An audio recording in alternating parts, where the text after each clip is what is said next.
Hi, my name's Alana. I have a master's degree in social work.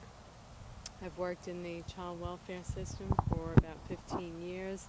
I've worked as a dependency case manager. I've worked as a case coordinator.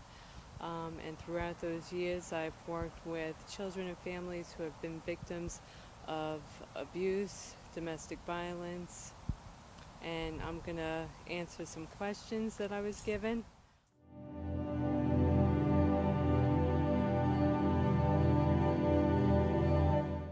Yes. Although the child may not be physically abused him or herself, the child is witnessing a form of abuse. And this can play into emotional abuse because then what the child is learning an inappropriate behavior of abuse. And we don't want the child to grow up to be an abuser himself or herself, or for that child to be a victim of domestic violence when he or she gets older.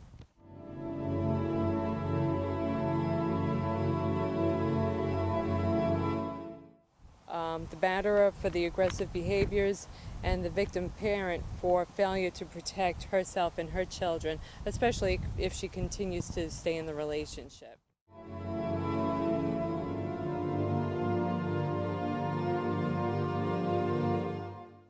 The first thing a person should understand is what they need to do is recognize the signs of child abuse and neglect. There may be one sign, and if there is, then you really need to look into it further. There's all different forms of child abuse and neglect. There's physical abuse, there's sexual abuse, there's neglect, there's inadequate supervision, and there's also emotional abuse. Some of the signs of physical abuse could be anywhere from a bruise on the face, burns on a child, especially if it's not explained. Like, for instance, if a child just tells you, a child may tell you, that their mom or dad hit them, or that their mom and dad burnt them with a curling iron. And so something like that really needs to look into, because that's just a symptom of what's going on within the household. There could be other victims of abuse within the household. Let's see, some other signs of physical abuse are if the child may be frightened of the parents. Let's say the child's in school and doesn't want to go home. That should really look into.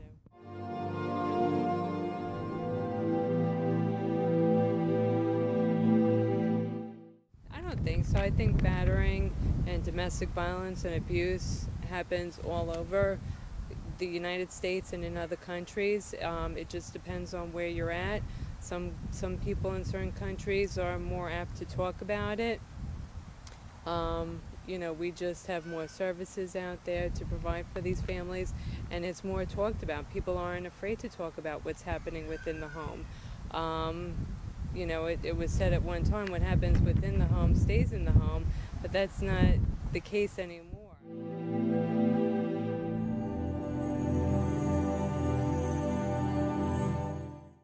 Yes, there's domestic violence victims counseling for children. There's also counseling for the non-offending parent, which is the victim parent, and also the offending parent, which is the batterer. Like I said before, there's programs like AVDA, Safety Net, Gratitude House, Victim Services, and also they have a BIP program, which is Batterer's Intervention Program. A lot of times if the parent is arrested for domestic violence, he or she will have to go through the court system and complete whatever services are mandated through the courts.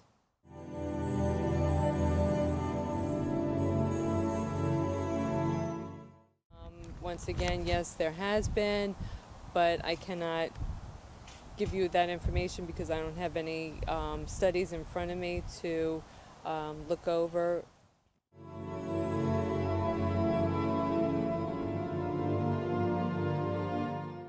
Absolutely. Continue to speak with your local and state legislators to ensure that the federal funding does not get cut from these programs, because once the funding does get cut from these programs, then where are these victims and batterers that are looking for help and want help, where are they supposed to go if we don't have these services?